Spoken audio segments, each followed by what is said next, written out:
Thank you all for joining us for our first of 4 sessions this week for our 5 days of CIS Holiday Cheer, Holiday Self-Care.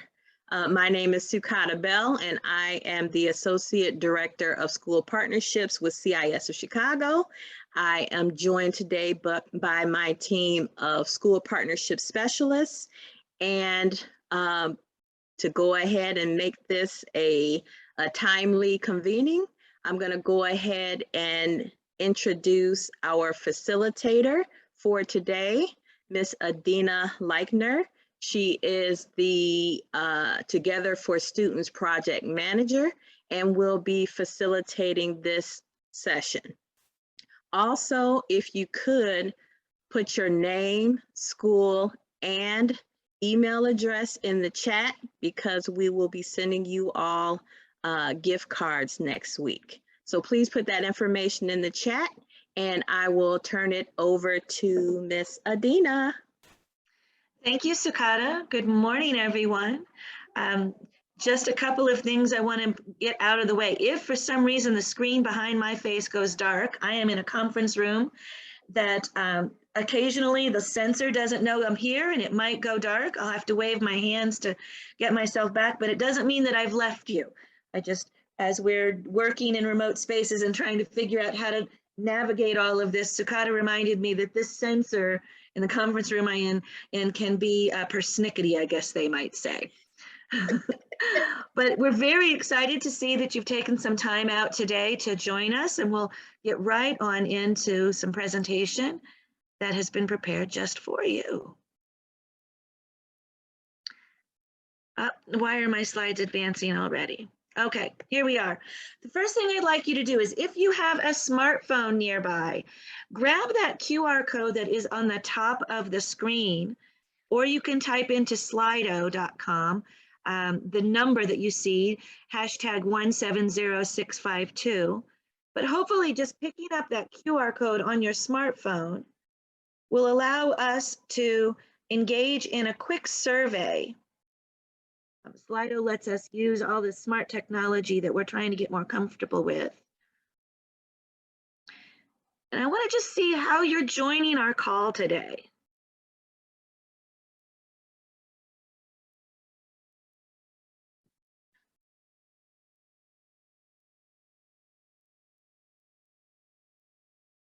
So the first thing we see is right away we have more than one response for tired. So the coffee's not kicking it.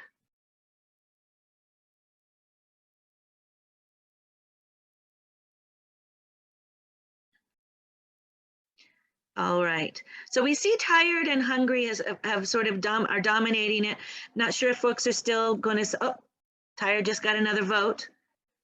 So it seems like that's the feeling that's up there with those lights.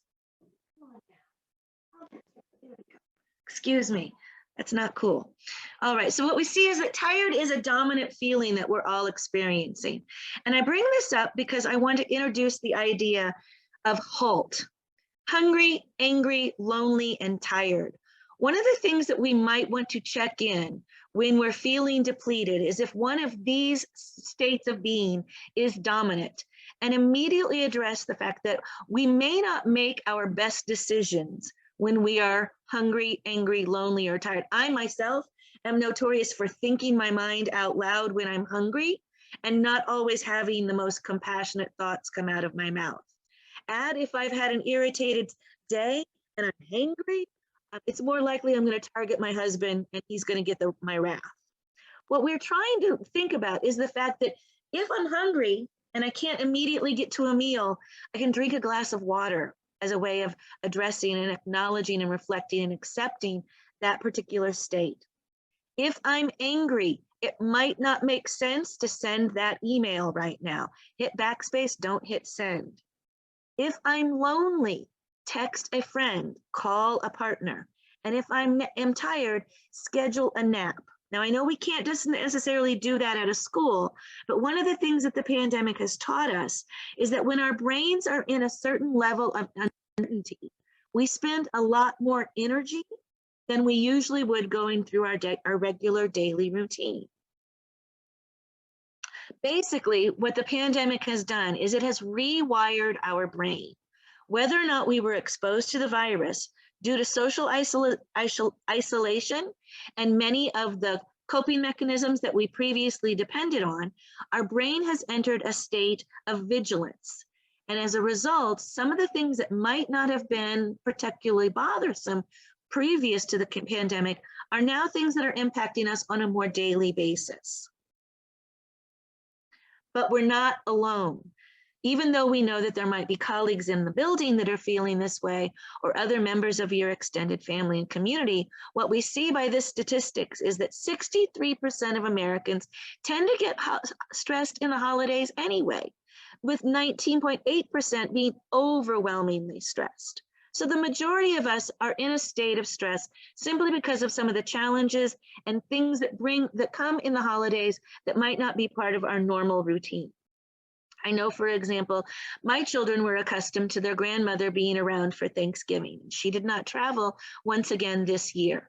So that automatically changed what would have previously been a warm holiday with grandma's apple pie to a holiday that did not include it because mom doesn't bake.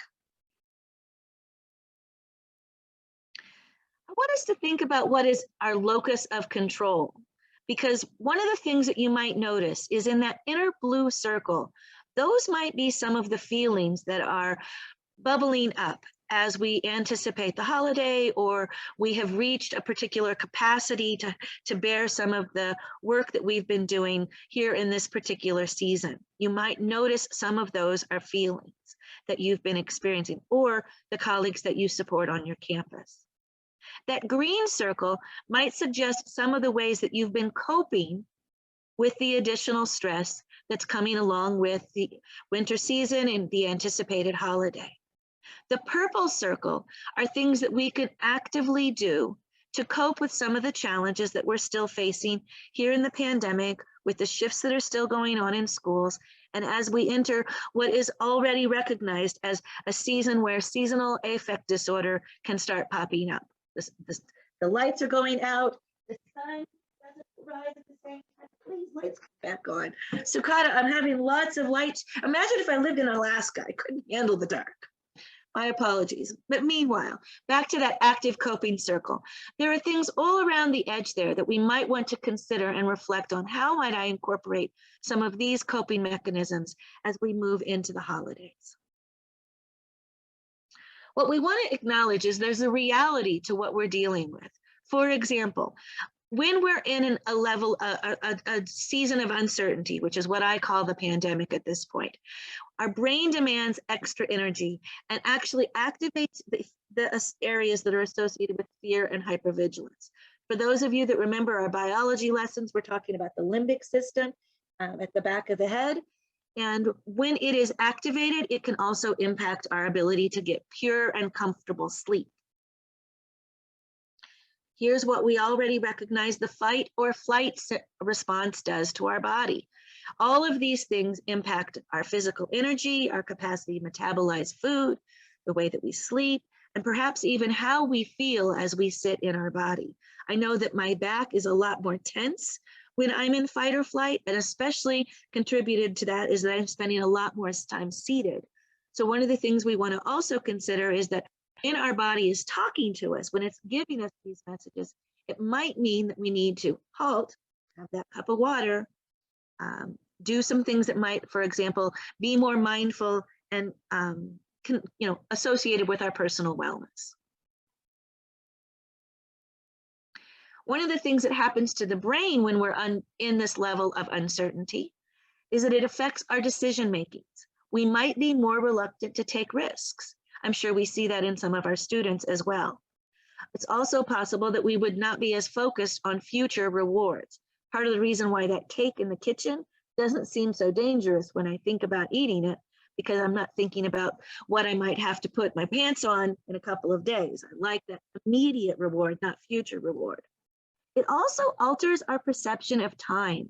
So things that we may have been able to focus on in the past and complete in a single setting may become a little bit more complicated, or we may lose our focus and our attention, because many of the things that used to maintain routines around our days have shifted as well.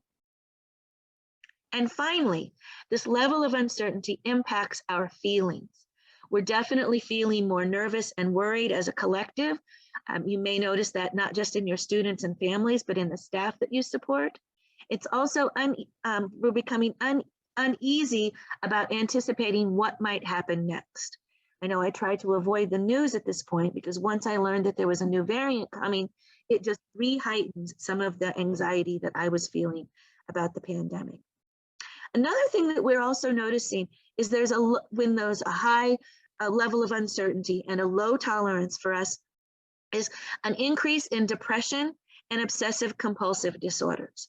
If you're experiencing some of these symptoms, first, accept that this is part of the nature of the world that we're living in right now.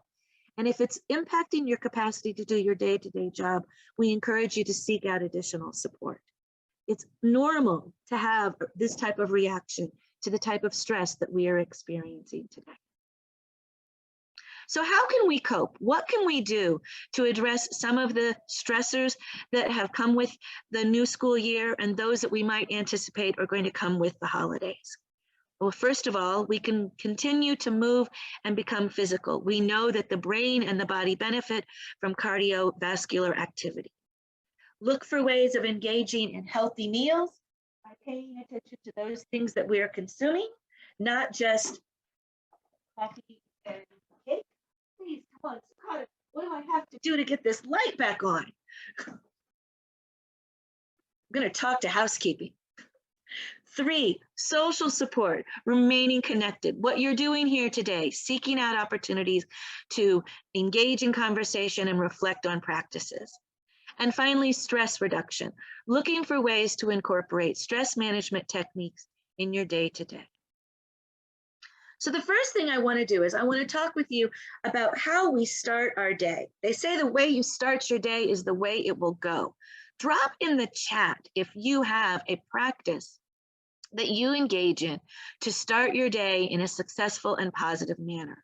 What you'll see listed here below are some of the folks that we know as successful in their field and what it is that they do to start their day.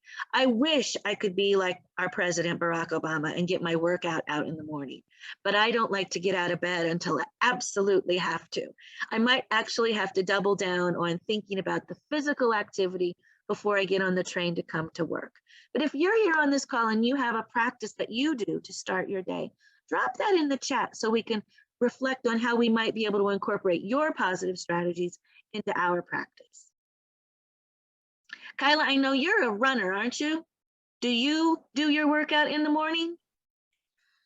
I used to during the summer when it was warmer, but now I have to find the warmest time of the day. And then that's when I'll do my run during the winter. Okay, so I don't feel so bad then that I'm not starting my day with my workout. Oh, no. Maybe I should be realistic about my expectations about myself as well. But one of the things that I do see on here that I think we could all incorporate is what Tony Robbins does, and he visualizes how he will make his day. So whether that is jotting down a major project that you want to accomplish, rewriting an affirmation that you want to be able to repeat to yourself. I keep a picture of my grandmother on my work desk because I always think of her and feel warm feelings and feel confident about the work that I'm going to do.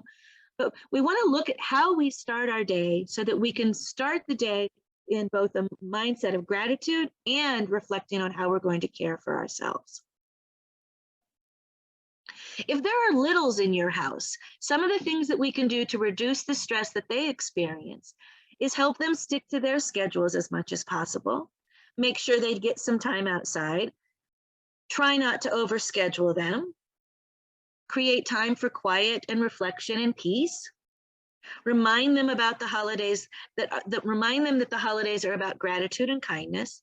And why would we possibly want to manage the sugar intake of a little one? Maybe because they're already hyped up if they're in the house. But when I look at this slide, I also think of how important all of these practices are for us, the adults. It's just as important that we maintain our routines and that we make time for ourselves. Daniel says he has coffee, he tends to his plants, and he looks over his schedule. I need to plug in 10 to the plants because now the heat is on every day, and I'm pretty confident my orchids are probably drier than they need to be. Thanks for that reminder. I can also go into that room in the house and be refreshed by the nature that's in my house instead of outside. I did some research on what we can do, especially around the holidays. And I came to some research that's coming out of Duke University around a concept called joyful attention. And what they're recommending is that we set aside 3 to 4 time blocks every day to focus our attention. And we can do that first thing in the morning, as we're having breakfast, at the beginning of our workday, obviously during lunch or family time, dinner time, and even before we went to sleep. But to identify 3 or 4 time blocks during the day that we could try out some of these other strategies that are here on this list. Paying attention to our surroundings, taking in the environment around us. When we're eating, actually slowing down and enjoying the taste and smell and texture of food. Spending 10 to 20 minutes in nature, whether that's a walk outside, or maybe once again, it's looking out that window and taking in the environment around you. But this is the one that really struck me. Greet your family and friends as if you are meeting them after a long absence. We have all been experiencing a long absence from some of those people who are most near and dear to us. But the idea of coming home after a work day and greeting my husband as if I've really been away for a long time, like maybe when I've had to travel on a business trip, I just feel like I might feel more validated and more comfortable after perhaps a taxing day. So this is the strategy I'm going to incorporate over the holidays, whether I'm FaceTiming with someone, talking to them on the phone, or actually have the opportunity to be in person with them. Another one that's on this list that made me really feel warm in my heart was the idea of saying one good thing about people that we meet, keeping myself in a positive frame of mind and thinking gratefully about those that are in my life. And the last one was practicing deep breathing. We know that meditative breathing practices helps lower our heart rate, and it can also help us re-regulate if we've been in our limbic system too long. I'm circling back to that whole idea of a nap, perhaps the one that you cannot take from school, but we might want to be incorporating because we're spending longer time awake and those routines aren't the same. But there's things to be said about both the duration and quality of our sleep. First of all, we want to try and move our devices out of our bedrooms if we can at all possible. It's really hard for me because my alarm clock is on it, but I'm pretty sure if I put it in the bathroom rather than next to my bed, I'd still hear it when it went off. There's research that says that that little blue light that we so accustomedly gravitate towards actually keeps our brain awake when we're trying to help it fall asleep. Also, light stretching or even a warm shower or bath before bed are great ways of starting to relax that physical body that has been carrying around more of that stress response. What we know from the research that's been collected even pre-pandemic is if we're not getting adequate sleep, those symptoms that we might be experiencing due to stress in the pandemic are going to be exacerbated. So one of the ways we can truly tend to ourselves is to make sure that we are getting appropriate sleep. People that are not getting healthy sleep might be around us and tending to have a more hostile or tense mood, or maybe they're experiencing some of these symptoms as well. So those in your extended circle, one of the things you might gift them is a nap. So I think I'll make a point of letting my husband sleep the next time he falls asleep, rather than insisting that he wake up and help me in the kitchen. Another thing we want to consider about what we need to do is making sure we're able to still maintain some connections, even during this time of disconnect. Connecting with other people is a great way of expanding our social circle, reflecting on some of the things that we're experiencing, and also enjoying those social engagements that are so very important at this time. Exercising with someone else might be the way to include that in your self-care. And making time to unwind is also essential, especially if we're accustomed to bringing work home with us. Taking breaks from the news can also be a great way of fully engaging in the holidays and eliminating some of the stressful things that might continue to bring us stress and worry. And finally, looking for ways to identify things that we can control from those we cannot. So how do we do all of this other than just thinking about some of the strategies that I've recommended? First of all, expand your support network. Again, thank you for reaching out and joining this session today. Sharpen our own coping skills. Look at whether or not the coping skills we've been incorporating are actually beneficial for us. Maybe we want to revisit some of those strategies that have become more normalized in the last few months.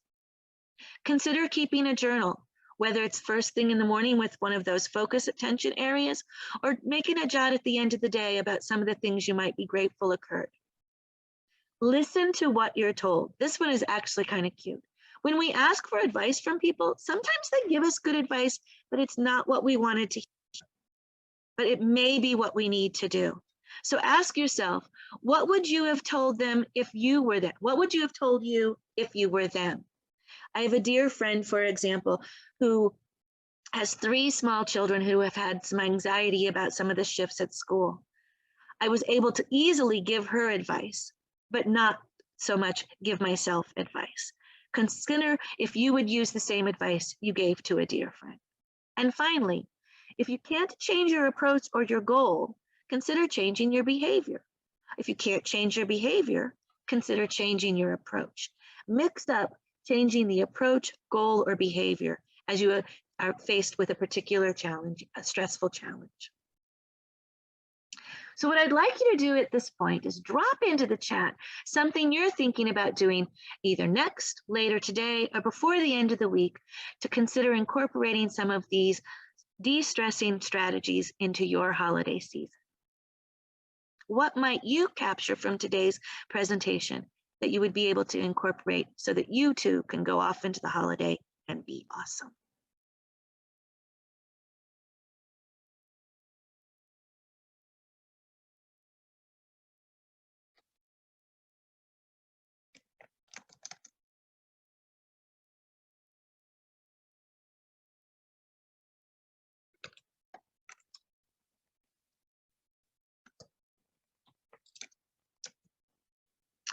Thank you, Robert. I appreciate you saying you need to walk more and explore and appreciate nature.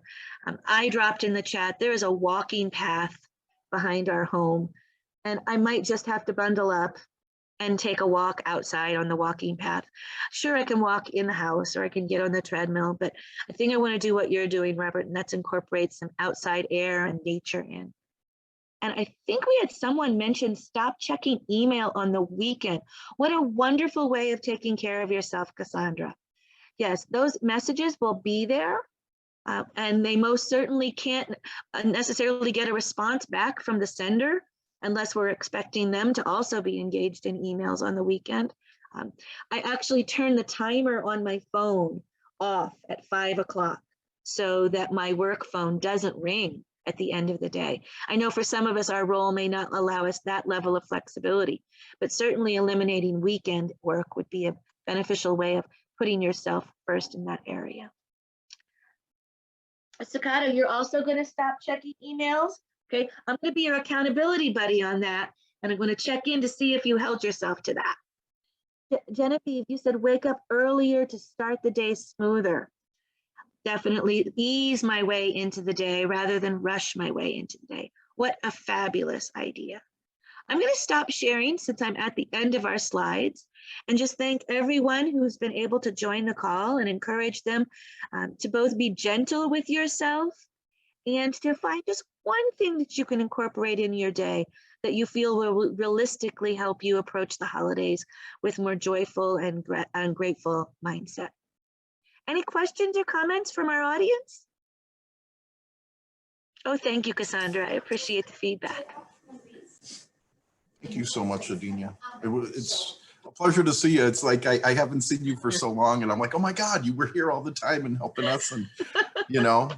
But this was helpful in the sense, you know. It's so many things that we already know, Robert, but we get caught up in the mishigas of the day, and we forget that there are resources just right outside our door or You know, a simple strategy like Cassandra is thinking about not answering checking the emails.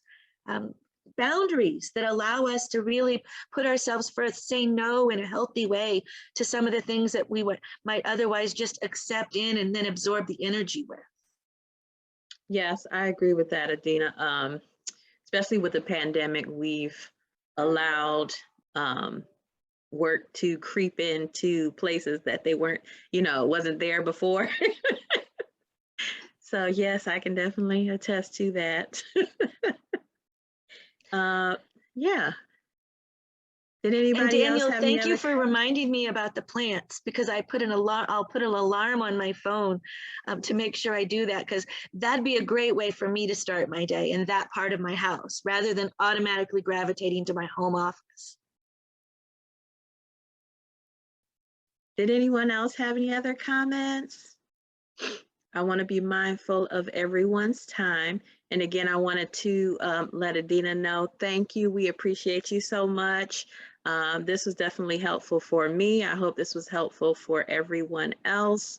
And I believe whoever joined that have not put your name, school, and email in the chat, please do that so that we can follow up with a special gift for you all. And also just a reminder, at 12 o'clock today, our next session will be giving Your Desk the Side Eye, our organizing session. So if you need to, get it together, that's happening this afternoon. But thanks for joining us, and have a good one.